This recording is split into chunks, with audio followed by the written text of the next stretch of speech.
ರವಿ ದಶಾಕಾಲದಲ್ಲಿ ಹುಲಿ ಇತ್ಯಾದಿಗಳ ಉಗುರುಗಳು, ಆನೆಯ ದಂತ, ಜಿಂಕೆಯ ಚರ್ಮ, ಬಂಗಾರ ವ್ಯಾಪಾರಾದಿಗಳಿಂದ ಧನಲಾಭ. ಕ್ರೂರ ಕರ್ಮಗಳು ಅಂದರೆ ಅಸಹಜ ಕರ್ಮಗಳು, ದಾರಿ ನಡೆಯುವಿಕೆ, ರಾಜಸೇವೆ ಮಾಡುವುದರ ಮುಖಾಂತರ, ಪರಾಕ್ರಮ ಯುದ್ಧಾದಿಗಳಿಂದ ಉಗ್ರ ಸ್ವಭಾವವಿರುತ್ತದೆ. ಯಾವಾಗಲೂ ಉಕ್ಕಿ ಬರುವಿಕೆಯು ಅಂದರೆ ಯಾವುದೇ ಒಂದು ಧೈರ್ಯ ಆಗಲಿ ಉತ್ಸಾಹ ಆಗಲಿ ಯಾವಾಗಲೂ ಉಕ್ಕಿ ಬರುತ್ತಿರುತ್ತದೆ. ಧೈರ್ಯೋತ್ಸಾಹಾದಿ ವೃದ್ಧಿ, ಯಾವುದೇ ಕೆಲಸಗಳನ್ನು ಮಾಡಲು ತುಂಬ ಧೈರ್ಯ ಬರುತ್ತದೆ. ಸದಾ ಕಾರ್ಯನಿರತನು, ಯಾವಾಗಲೂ ಯಾವುದಾದರೊಂದು ಕೆಲಸವನ್ನು ಮಾಡುತ್ತಲೇ ಇರುತ್ತಾನೆ. ಇವನಿಗೆ ರವಿ ದಶಾಕಾಲದಲ್ಲಿ ಲೋಕ ವಿಖ್ಯಾತಿ ಹೊಂದುತ್ತದೆ.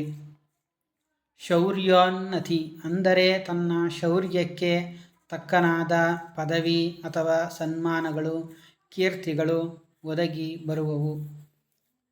ಅಭಿವೃದ್ಧಿ ಕಾರ್ಯಗಳಲ್ಲಿ ಶುಭ ಫಲ ಸಿಗುವುದು. ಹಿರಿಯರಿಂದ ಆಸ್ತಿ ಬರುವುದು. ಹಿರಿಯರ ಆಶೀರ್ವಾದ ಸಿಕ್ಕಿ ಜೀವನದಲ್ಲಿ ಒಂದು ಉನ್ನತ ಸ್ಥಾನಕ್ಕೆ ಬರುತ್ತಾರೆ.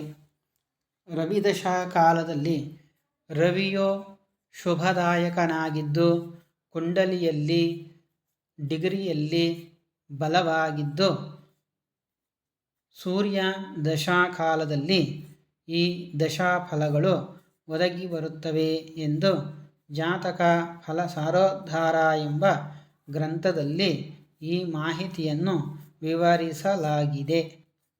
ಇನ್ನು ರವಿಯ ಅಶುಭ ದಶಾಫಲ ಕಾಲದಲ್ಲಿ ಮಡದಿ ಮಕ್ಕಳು ಕಷ್ಟಪಡುವವರು, ಶತ್ರುಗಳು, ಅಸ್ತ್ರಶಸ್ತ್ರಗಳಿಂದ ಭಯ, ಅಗ್ನಿ, ರಾಜ ಇವರೆಲ್ಲರಿಂದ ಆಪತ್ತುಗಳು ಒದಗುವವು.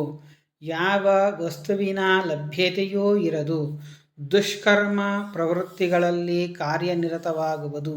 ದುರ್ಜನ ಸಹವಾಸ ಒದಗಿ ಬರುವುದು. ಹೃದಯ ಉದರಾದಿ ರೋಗ ಅಥವಾ ಜಾತಕ ಕುಂಡಲಿಯಲ್ಲಿ ಯಾವ ರಾಶಿಯಲ್ಲಿ ಇರುತ್ತಾನೋ ಆ ರಾಶಿಗೆ ಸಂಬಂಧಪಟ್ಟ ರೋಗಾದಿಗಳು ಉಲ್ಬಣಿಸುತ್ತವೆ.